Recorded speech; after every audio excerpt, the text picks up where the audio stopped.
아까 그 전동작에 전 동영상에 그 금수저들이 좋은 게 뭐냐 이런 얘기를 했지 않습니까? 그러면은 좋은 교육 받고 뭐 좋은 스펙 쌓고 좋은 회사를 들어갔어요. 그럼 이 사람 운이 아버지가 돈 많은 집안에 태어난 복이 있죠. 그 복, 그리고 좋은 교육 받은 복, 그리고 좋은 회사를 들어갈 수 있는 복까지는 세 가지 복이 연결됐어요. 근데 실제적으로 어느 회사를 들어가서 그 사람이 그 좋은 회사에 들어갔다 치죠. 근데 그 사람이 거기 들어가서 인정받는다는 가능성이 보장이 안 됩니다. 그런 복이 있다고 볼 수도 없고, 버티는 복, 인정받을 수 있는 재능은 아까 그 재능이랑 별개의 문제예요.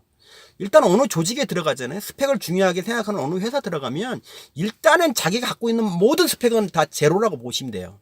왜 그냐? 일단 이미 거기 들어가 있는 사람은 최소한 자기보다 같든가 우수한 사람이고 거의 다 우수한 사람이에요. 왜? 자기 신입이잖아요. 신입사원들 가면 거기 뭐 작년에 들어온 선배, 그 전년에 들어온 주임, 그 전년도에 대리, 과장, 부장, 이사 쫙 있기 때문에 자기는 꼬랭지에 꼬랑지. 그러니까 자기가 갖고 있는 모든 스펙은 다 제로고, 자기가 뭐 토익 990점을 맞든 누구도 신경을 쓰지는 않습니다. 아무도 신경 안 써요. 그때는 다시 해야 돼. 다시 거기서 처음부터 쫄따고 다시 해야 되는데, 그 쫄따고 때 다시 시작할 수 있는 그 재능이 있어야 된다니까요. 그때는 스펙 쌓는 거 공부 잘하는 능력이 아니고 사람과의 관계, 전체적으로 볼 수 있는 그 새로운 그 기능이 있어요. 저거 시험 볼 때는 모르는 그런 재능들이 있다니까요. 그 재능들이 이게 물씬 풍겨갖고 살아야 돼요. 그렇기 때문에 그런 사람들이 꼭 들어가서 꼭 잘 된다는 보장은 없고, 제가 봤을 때는 안 되는 경우가 굉장히 많습니다. 안 되는 경우가 굉장히 많고, 자기가 이랬는데 이것밖에 못됐다고 생각하는 사람 은근히 많아서 일찌감치 그만두는 사람 많아요. 그리고 빨리빨리 그만두는 사람도 아마 환경 적응이 못하는 사람도 의외로 많아요. 그리고 보면은 뭐 젊은 사람들 얘기하면 1년에 대기업 들어가서 뭐 20한 3%가 그만둔대요. 뭐 저는 놀랍지도 않습니다. 충분히 가능성이 있는 얘기고. 근데 거기 보면은 뭐 두 가지를 크게 얘기해요. 너무 조직이 구태연하다, 너무 옛날스럽다, 이런 거. 그리고 무능한 상사 때문에 그만둔다 라고 얘기를 하는데, 내가 두둔하는 게 아니고, 그 무능한 상사도 옛날엔 유능한 부하였어요. 살다 보니까 그렇게 바뀐 거고, 제가 봐서는. 그리고 보수적이다 그러는 것은 보수적인 회사를 들어가서 보수적인 거지, 보수적이지 않고 자유스러운 회사도 많이 있어요. 그리고 거기서 이렇게 그런 새로운 그 뉴 시츄에이션에서, 인바이러먼트에서 버티는 것은 지가 갖고 있는 그 부모 잘 만난 복하고 다른 복이라니까요. 의외로 그런데 와서는 내가 이런 말 진짜 하기 싫은 말인데, 흑수저로서 어렵게 들어온 사람들은 굉장히 강하면서 이 잡초건성이 있어가 그런 조직에서 성공할 확률이 되게 커요. 그러니까 잘 보시면 금수저는 쉽게 들어간다, 흑수저는 들어가기 힘들다, 이런 베이스를 일단 놓고 인정한다고 쳐요. 그래 일단 그 사람 두 사람이 금이나 흑이나 같이 어느 조직에 이렇게 들어갔어. 생존율이 누가 더 셀 것 같습니까? 전 생존율이 이 흑 쪽이 더 세다고 봐요.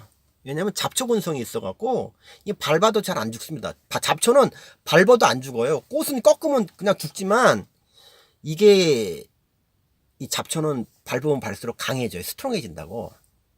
그렇기 때문에 이 흑수저의 인바이러먼트, 이 환경에서 자란 사람은 잘 자기 스스로를 단련시키면 그 어마어마한 에너지를 만들 수 있어요. 저는 뭐 되게 잘나지 않았기 때문에 제 경우를 얘기하는 건 좀 부끄럽긴 하지만, 저는 인생을 거의 깡으로 살아왔던 것 같아요. 거기 누가 그렇게 금수저 같은 사람을 부러워해본 적도 없고, 제 인생에 저도 주변에 돈 많은 사람도 아직도 많지만 저 부럽지가 않아요.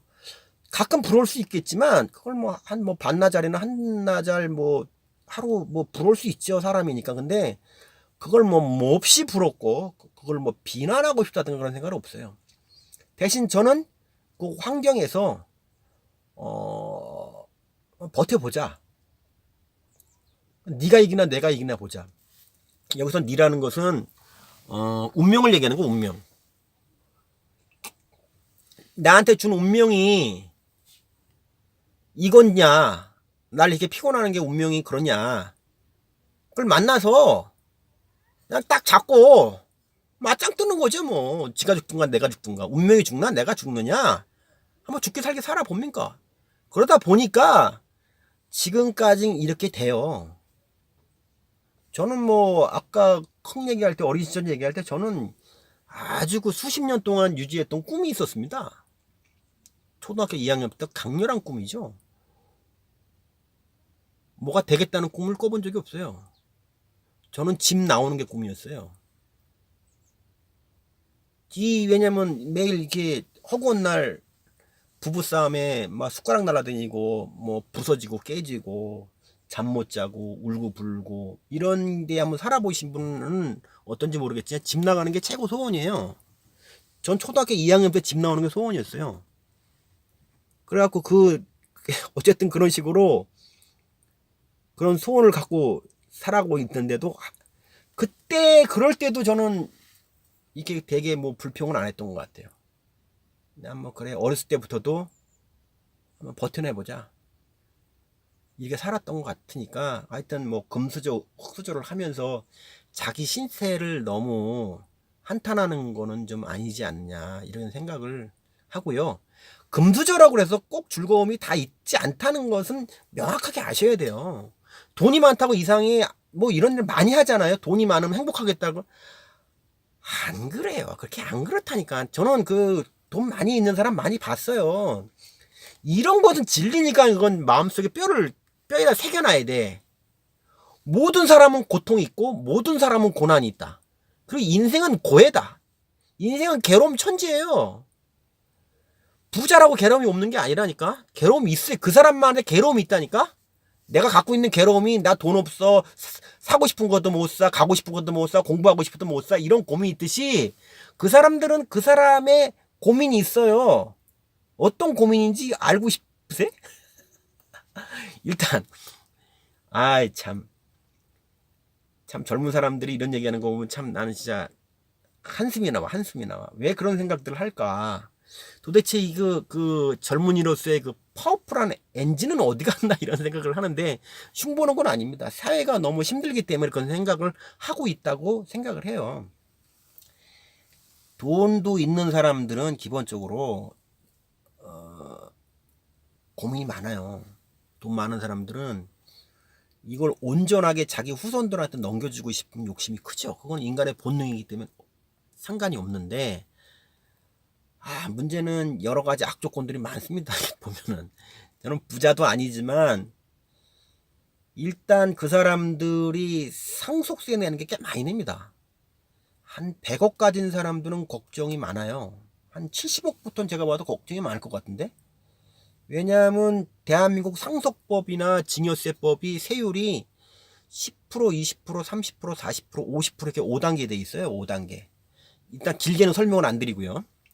무슨 재산이 얼마큼 있다 그러면은 뭐 배우자 공제, 뭐 자녀 공제, 쭉쭉쭉 공제해서 얼마 금액이 딱 나오면 세금을 부과할 수 있는 금액이 나와요. 그럼 그게 대한민국 지금 상속법 2019년이 1억이야, 5억이야, 10억이야, 20억이야, 30억 이상, 이렇게 5단계 되어 있는데, 밑으로 보면 1억은 10%, 5억은 20%, 20억은 1억은 5%, 5억은 20%, 10억은 30%, 그리고 20억 이하는 40%, 30억 이상은 50%에 50%. 그러니까 쉽게 말해서 100억을 가졌다고 치고, 그래서 공제, 이 공제, 저 공제, 이 공제 다 받고 해서 70억이 남았다. 나오면 일단 기본적으로 뭐 자식 분배를 떠나서 35억이 세금이에요. 35억이. 자기가 갖고 있는 돈이 100억이 갑자기 이것저것 정리하면은 35억 정도밖에 안 돼요.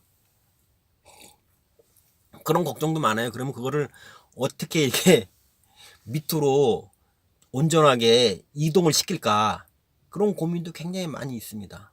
그리고 진짜 웃기는, 아까 이거 금수저 흙수저랑 똑같은 농담 중에 진짜 단맛 떨어지고 재미없는 게 조물주 밑에 건물주라는 말이 나 진짜 이거 모르는 사람들 얘기하는 겁니다. 물론 건물주도 레벨이 틀려요. 막 돈이 엄청나게 많은 진짜 몇천억 갖고 건물 몇 개 갖고 있는 사람도 있는데 의외로 건물주라도 레벨이 다 틀려요. 아까 그런 경우 있지 않습니까? 상속을 받았어요, 누가. 근데 돈을 받지 않고 건물을 받았어. 예를 들어서 한 50억짜리 건물을 받았어요. 받았는데 세금을 내야 되지 않습니까? 어느 사람이. 근데 그 선친께서 돌아가시면서 자기한테 현금을 안 줬단 말이에요? 그럼 50억짜리면 얼마냐면 50%를 내야 돼요. 그 25억을 돈을 세금을 내야 되는데 돈이 없어요. 돈이 없는 사람은 어떻게 하느냐? 그거를 분납도 할 수 있겠으나 뭐 오늘 돈 없는 사람이 뭐 다음 달에 돈이 있겠습니까? 그러면 이거 갖다 물납을 한다고. 물납, 물건으로 대체해서 낸다는 건데 이게 이 돈 세금 내기가 이게 쉽지가 않습니다. 저기 오토바이가 두두둑거리고 있네. 저기 껐습니다. 그렇기 때문에 50억짜리를 받아도 현찰이 없는 사람은 그걸 담보를 잡아도 20억을 땡겨갖고 세금을 내는 수밖에 없어요. 이 고민이 게임이 다르지 않습니까? 2억 5천만 원 없는 그 게임이랑 50억 받았는데 세금을 낼 25억이 없다. 이거 게임이 달라요. 그럼 융자를 해. 네. 없는 사람 물납을 하는 것도 많고, 아닌 경우에는 그게 어느 경우가 있냐면, 그 세금을 못 내서, 갑자기 그 캠코인가요? 캠코? 자산관리공사 그런 데다가 물건이 넘어가는 경우도 있어요. 국가한테 넘어가는 경우도 있어요. 그런 경우도 뻔해요. 그래서, 아는 사람은 그 건물거지라고 하는 말이 있어요. 건물거지. 저기 그 건물들 가진 사람끼리 건물거지라고 해요. 왜냐면 돈이 없어요. 현찰이. 그 두 번째 문제가 뭔지 아세요? 그런 식으로 정리됐다고 보고 건물을 뭐 5층짜리 6층짜리 건물 갖고 있잖아요. 요즘 어떤 상황입니까? 요즘 임차인이 다 나가잖아요. 다 뭐 임대료가 높든 어쨌든 간에 나간다면 공실이 생기면 한 7개 층 정도를 이렇게 건물을 갖고 있으면 그게 뭐 유치마다 다르지만 한 100억부터 한 400억 정도 규모가 되는데 거기 어영부영 해갖고 그 공실 그게 뭐냐면 사무실이 비는 경우가 있어요. 어느 사람이 나갔는데 그 다음 사람이 못 들어오는 경우가 한 1년 되잖아요. 그럼 그 건물은 그해 벌을 수 있는 돈이 제로라고 보면 됩니다. 제로. 이 고민은 이 돈 없이 1,000만 원, 2,000만 원 없는 사람의 고민하고 게임이 달라요. 일단 얘기했죠. 그 죽을 때 어떻게 그 상속을 할 것인가 그 문제 있죠. 나중에 죽을 때 반 내야 되는 상속세를 어떻게 낼 것인가. 잘못하면 그 홀라당 넘어간다니까. 세금을 안 내면 그 경매 처분되고 넘어가요. 그게 넘어가지. 그리고 건물 있는데 그게 공실되면은 그게 그냥 다 작업이 수익금이 안 생긴다니까요. 그게 피가 마릅니다. 피가 말라. 그리고 또 하나가 뭐냐면 그 건물이 융자가 많은 경우에는 그 은행에 융자를 또 내야 되잖아. 돈을, 이자 돈을. 그거 피 말릅니다. 피 말라. 의외로 그런 사람 많아요. 그럼 또 뭐라 그러냐면 좋은 데 가면 되지. 이렇게 하면은 말이 밑도 끝도 없는 거예요. 밑도 끝도 없는 거예요. 그러면 뭐 강남 에이스 모퉁이 땅 건물 그거 얘기하는 겁니까? 그거는 건물이 기본적으로 3천억이 넘어요. 그 누가 3천억짜리 건물 가진 사람이 얼마 된다. 그 강남 대로변 모퉁이 땅 거의 3천억에 4천억짜리예요. 건물들이 한 20층짜리 이런 것들이. 그 돈의 가치를 좀 아셔야 된다니까.